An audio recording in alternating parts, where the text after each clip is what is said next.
Today, we're looking at a high-stakes transaction that literally flips our modern hustle culture entirely on its head. We're unpacking a really fascinating concept straight from Surah At-Tawbah, verses 111 and 112, and diving into what the text describes as the ultimate eternal contract. I want you to imagine being offered a once-in-a-lifetime deal. You know, we're so used to everyday transactions where we trade our time for a paycheck or our money for a quick experience.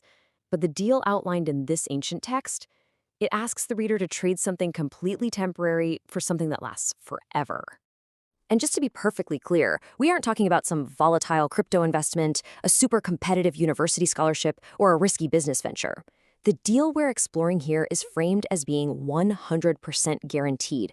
There's zero risk of loss and absolutely no chance of a market crash. The exact terms of this contract are laid right out in the verse. Indeed, Allah has purchased from the believers their lives and their wealth in exchange for paradise. Let's pause and look at the mechanics of that for a second. The buyer is Allah, the price is paradise, and what's being bought is your life and wealth. It actually highlights this beautiful irony. The life and wealth being sold were originally gifted to the seller by the buyer in the very first place.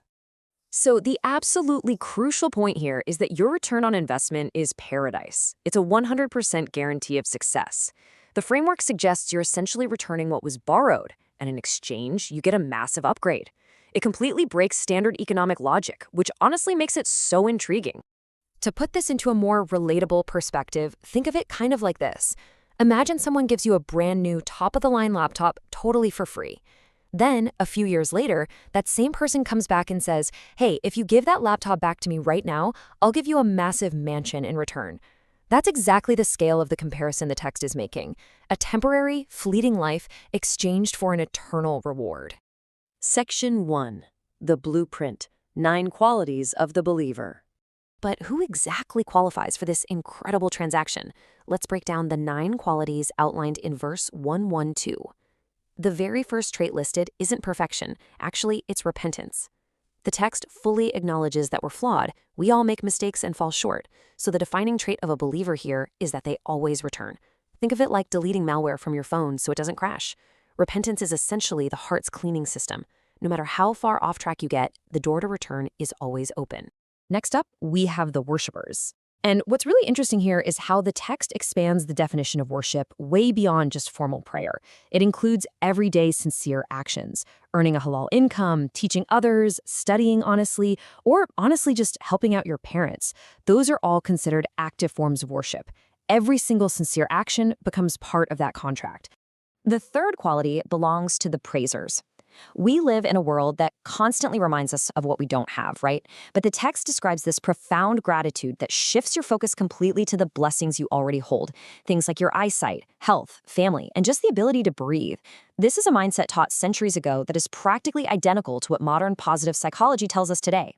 Now, this builds right into the fourth quality, where we encounter this fascinating Arabic word as-sahun. Linguistically, scholars tell us it has a really beautiful dual meaning. First, it refers to those who fast, building up immense self-control and learning how to say no to immediate impulses. But it also translates to those who travel the earth, and not just for entertainment, but to deeply reflect on landscapes, the history of nations, and the signs of the Creator. This illustrates such a clear difference in mindset. Just imagine 2 people visiting a massive mountain. The regular tourist snaps a quick photo for social media and heads out, but the believer, they look at that exact same mountain and reflect on the absolute power of the Creator. Both of them traveled, but only one uses the experience to build real resilience in their faith. The 5th and 6th traits move from the mind straight into physical acts of devotion, the bowers and the prostrators.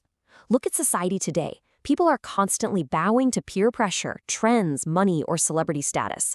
But in this context, these physical steps are presented as true freedom. By placing their forehead on the ground in sujood, the believer proves they submit only to the Creator, actively rejecting the worship of societal pressures and wealth.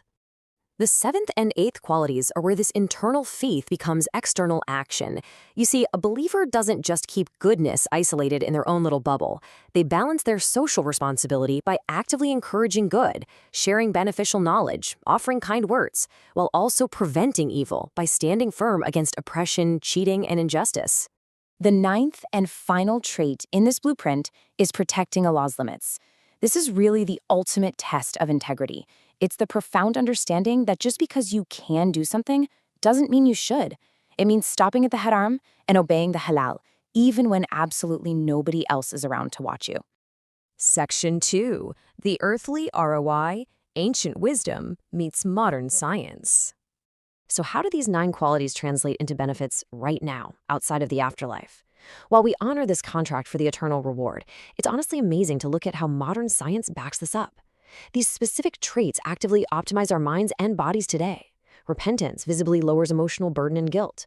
Gratitude directly improves mental well-being and resilience. Fasting develops serious psychological discipline. And dedicated worship reduces baseline stress while increasing mindfulness. It's a completely all-encompassing system for human flourishing.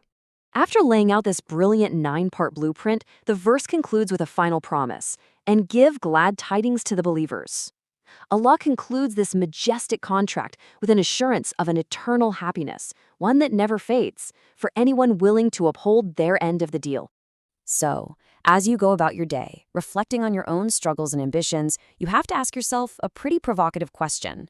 What are you truly investing your life in? Are we spending our limited time chasing purely temporary things that eventually just fade away? Or are we ready to cultivate these qualities and accept the most profitable deal ever offered? The blueprint is right there.